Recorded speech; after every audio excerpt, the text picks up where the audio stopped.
Okay, good morning mga kamista. Welcome back po sa ating vlog mga kamista. At ngayon po ay meron po tayong pag-uusapan o magre-react po tayo dito sa ginawa na naman na katulonggesan nitong ating napakagaling at napakatapang na isang senador dyan sa Senado. Alam niyo po mga kamista, ito pong si Robin Padilla ay nag-ala bad boy na naman. Kung doon po sa pelikula niya na Bad Boy 1.0, ngayon po meron tayong Bad Boy 2.0. Hindi ko po kasi maintindihan tong taong to, kung senador, mambabatas, sanggano. Ang hirap dito sa taong ito, kung ano-ano tumatakbo sa utak. Pakinggan po natin ito po yung report na bali nakita natin sa GMA po ano po to, courtesy of GMA po itong balita na to na pumasok. Okay, pakinggan po natin tsaka tayo mag-react. Sara Duterte, gusto ng isang senador na ibalik ang reklamo sa Kamara, pero ding tila nanugod ng kapwa senador. Nakatutok live si Rafi Tila. Rafi. Nagpapatuloy ngayon itong pagdinig ng impeachment court dito sa Senado at pinag-uusapan pa rin yung motion para i-dismiss ang kaso laban kay Vice President Sara Duterte.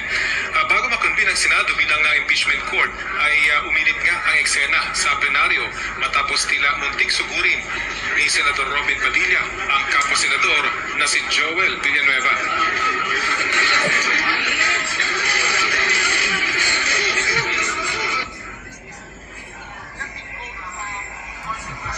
Alam niyo po mga kamista, binabasa po kasi ni Joel Villanueva yung Article 11, yung tungkol po doon sa batas na ang mga author po nito ay mga lawyer po, mga dating Supreme Court Justices. Sila po yung nagbalangkas po o gumawa ng batas na yan para sa in case nga po na may mga impeachment trial po nagagawain sila diyan po sa Senado, para ito po yung magiging guidelines nila para malaman nila kung ano yung dapat nilang gawain, kung ano yung trabaho nila para maintindihan nila.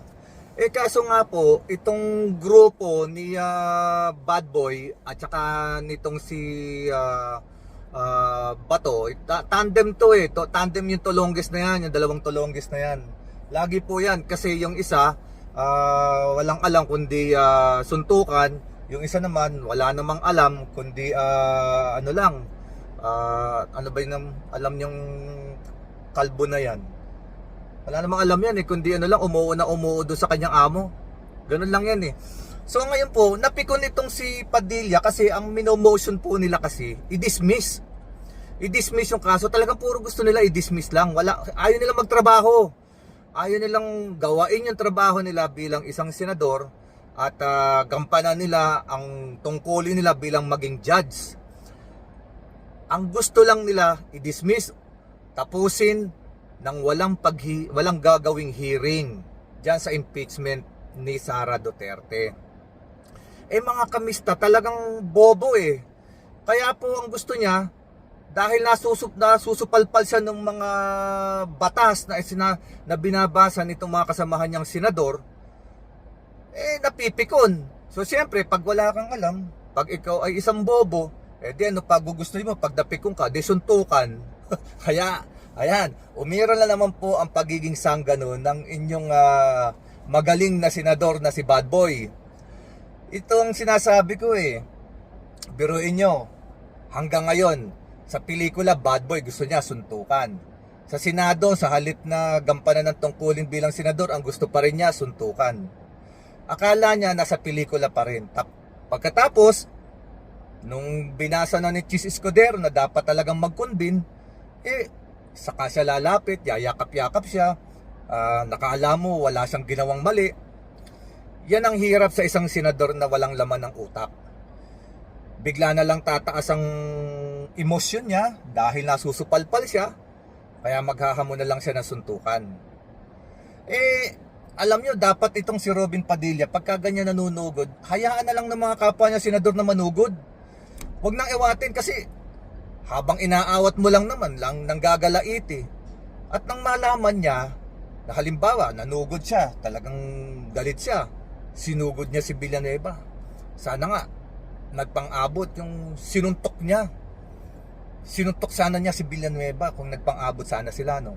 At dahil alam ko naman ito si Villanueva, si Senator Villanueva, hindi gaganti ng suntok yan because may utak yan. Gagamitin yan ang utak niya. Pagbibigyan yan si Senador Bad Boy Padilla na masuntok siya para masampahan uli ng kaso ng assault o physical injury tapos assault. Ay nako, himas rehas ka na lang uli, Senator Bad Boy.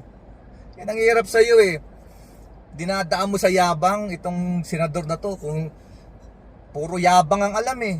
Tulongges, kayabangan, basag ulo. Kaya yung mga bumoto rito, ayan, tignan nyo yung senador ninyo. Wala hong ginawa yan ha. Lampas kalahati na ng termino. Ang natapos niya hanggang ngayon, wala pa pong nagagawang batas yan para sa ikabubuti ng mamamayan.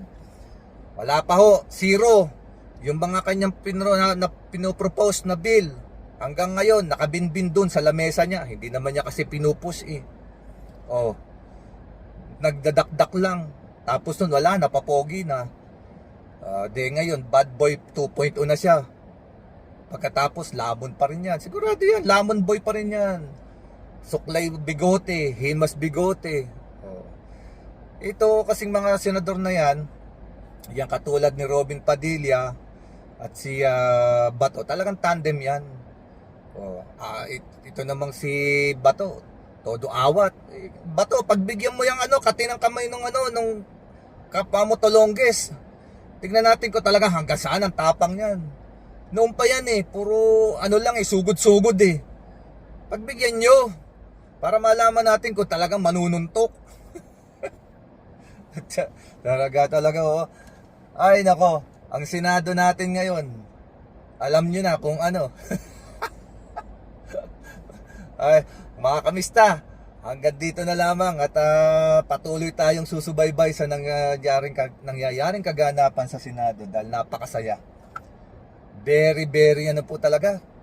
Funny. Maraming clown. Maraming clown sa Senado natin ngayon. Magiging masaya to. Okay mga kamista, hanggang dito na lamang. At subaybayan po natin itong Bad Boy 2.0 natin. At itong mga Tolongges tandem na si Bato at saka si Robin Bad Boy Padilla ng Senado. Hanggang dito na lang mga kamista at I hope na tangkilikin po ninyo yung ating channel. Please don't forget subscribe, like and share po para medyo mag-grow ng konti yung ating community. Hanggang dito na lang at mabuhay po kayong lahat. At sana po ay lagi kayong nasa mabuting kalagayan. Sa mga kapatid nating Muslim, Assalamualaikum. At mabuhay po tayong lahat. God peace be with us. Bye bye po.